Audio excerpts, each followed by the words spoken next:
During fieldwork that I carried out in the Cusco region in 1999, I conducted an interview with a man in his mid-30s, a resident of the district of San Jerónimo, whose mother tongue was Spanish, but who had learned Quechua as a second language in his teens, due to the fact that he'd spent long periods of time living in the countryside in close contact with Quechua speakers, his parents being school teachers assigned to the rural schools. In his words, mis padres son español hablantes y yo lo aprendí prácticamente, yo aprendí el Quechua, ¿no? Prácticamente a la edad de 14, 16 años. Entonces mis padres son profesores, ¿no? Y muchas veces ellos estuvieron en el campo y por esa necesidad de querer comunicarme con los niños campesinos, yo he sentido querer comunicarme para jugar, para compartir, para vivir y para divertirme como niño. Es donde empecé a aprender la lengua quechua, ¿no? Dentro del campo. This scenario is one that commonly explains how people of mestizo origin in the Andes learned the indigenous tongue in Quechua in the latter part of the 20th century. Agrarian reform had removed the middle classes from the land where the opportunity for Quechua second language acquisition had naturally arisen in their daily lives, in their interactions with Quechua-speaking agricultural workers. However, later in the century, as rural schooling became generalized, descendants of the earlier displaced landowners were located in the Quechua-speaking regions to take up posts as teachers. In many provincial towns of southern Peru and Bolivia, a Spanish Quechua bilingual middle class emerged, who actively cultivate the language as part of their urban cultural identity. William Vega, the speaker here, is a young middle-class Peruvian of urban origin, born and raised in the heart of Quechua-speaking southern Peru, with opportunity to learn the indigenous language through social contact as part of his life experience. And its processes of informal language acquisition with no classroom learning involved that I'm going to focus on in this paper, taking his testimony as a starting point. The research on which my paper is based was carried out between the end of 1998 and the middle of 1999, and I did comparative work in highland Ecuador, Peru, and Bolivia in areas where Quechua and Aymara are spoken alongside Spanish, giving rise to a diverse sociolinguistic landscape with speakers' competencies ranging from monolingualism in the indigenous languages to various degrees of bilingualism in Spanish and the indigenous tongues to Spanish monolingualism. In the diglossic societies of the Andes, where by definition speakers of different languages are unequally positioned in relation to each other within the social structure, and where their languages enjoy unequal status and levels of prestige, learning the other language from wherever you start is bound up with socio-psychological factors, with issues of identity and with issues of power. And all of these feed in to the socially situated and socially regulated processes to which I refer. At the heart of socially situated and socially regulated processes of language acquisition, we find language ideologies in operation. These ideologies, in turn, play an important part in the discursive construction of identity, how people talk about who they are and who others are, and how they constitute who they are in the very act of speaking. So my paper will explore the nexus between language ideologies and identity construction, with particular focus on the way that speakers relate to the languages they speak, or in some cases decline to speak, in Andean societies.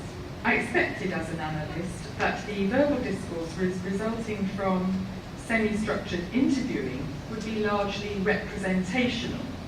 I anticipated that the interviewees, as they spoke about their experience of language use in a multilingual society to the outside researcher with a tape recorder, would talk about practice, but would not be seen to be engaging in practice.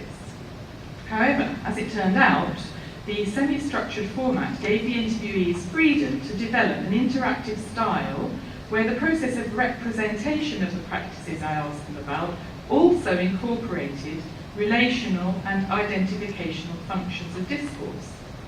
And in analysing the interview transcripts, I identified two particular grammatical features that appeared to perform these relational and identificational functions. One, the use of personal pronouns can be seen to perform an identificational function, whereby the speaker positions him or herself socially and culturally in regard to the addressee or to others referred to in the interaction. And then second, the use of direct reported speech, whereby speakers incorporate the speech of others into their own accounts. This can be seen to have a relational function, manifesting and constructing the social relations, as Chuliaraki and Berkler put it. So in this slide, let us look on your handouts at extract 1b, again from the interview with William Vega. What can we learn about the language ideologies at work here, and how can critical analysis bring these ideologies to the fore? Also, what role might language ideologies play in the way that he constitutes his sense of identity? Tengo la plena convicción que si una persona se introduce dentro de los nativohablantes, ya sea del inglés, del quechua o de cualquier otro idioma, necesariamente la mejor forma de aprender es donde los nativohablantes. Es por eso creo que mi fluidez no caca alinta rimani quechua simitaka, runa simitaka, chairaiku. Noga ahinata astava malinta rimaiman, kampupi kausaspa. Chai hawaliakta kunata rinaiki campis. Runa simita alinta rimanaikipa. Jaiku no paiku alinta kai kosku runahina alinta rimaiku no paiku kai runa siminchikta. Mana hinaka mana atiku manchu runa simi rimaitaka. Jairaiku kai waukenchek kunawan rimananchik kai wasin kupi. Pai kunawan kuska mikusta kuyusta chakra kunapi liankasta. Uiwa kunata hatista. Imaimana liankai kunapi pai kunawan kananchik nyoganchik. Alinta simita rimananchikpa. Translating the Quechua section, yo hablo bien, and the translation's in Spanish. I'm mixing, matching here. Yo hablo bien el idioma quechua por eso. Yo de esa manera viviendo en el campo hablaría mejor. Por eso tú también debes ir al campo, para que hables bien el quechua. Por eso nosotros bien, como personas del Cusco, nosotros hablamos bien nuestro quechua. A no ser así, no me podría hablar el quechua. Por eso, con nuestros hermanos en sus casas debemos hablar, junto con ellos comiendo, durmiendo, trabajando en la chacra, arriando los animales, en toda clase de trabajos, para que hablemos bien el quechua. Con ellos debemos estar nosotros.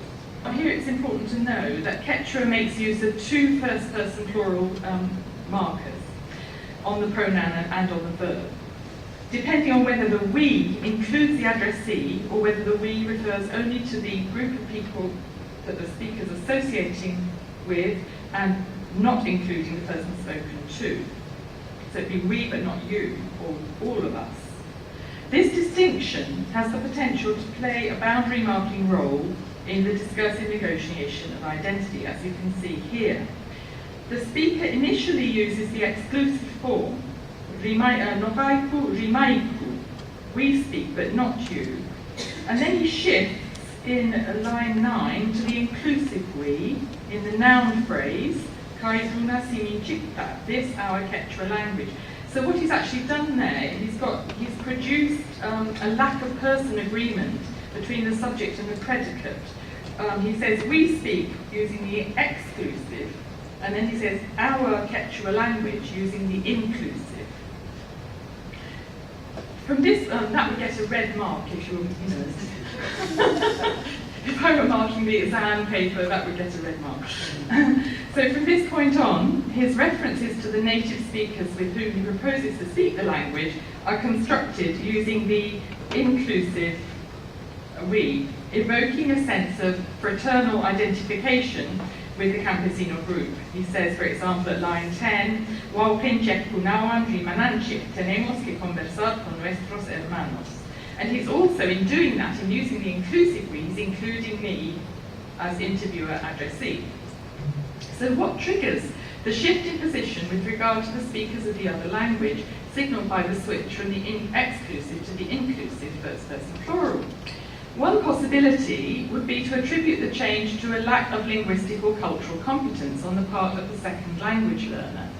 The Quechua distinction between exclusive and inclusive first-person plural requires not only the application of features alien to the grammar system of Spanish, but also internalization of cultural norms, harder to acquire than the surface grammar rule due to their intrinsic nature. However, this question of linguistic competence seems to me the least likely explanation. The fact that the choice of person marker here has important implications for the speaker's cultural positioning seems a more probable one.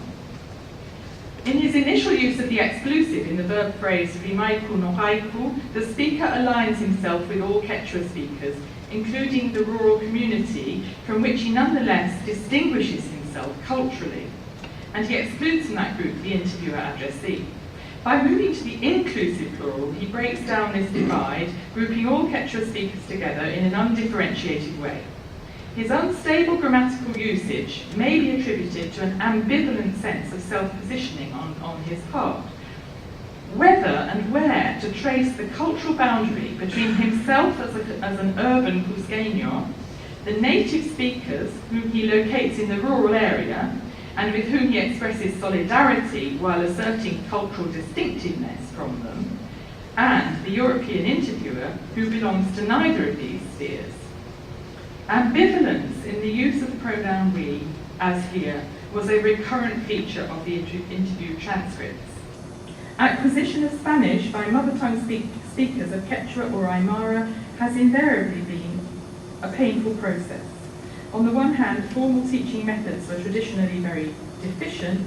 On the other hand, the informal experience of socially situated and socially regulated language learning amounted to a coercive process of verbal hygiene, learning to cleanse one's speech of the defective sounds of mote.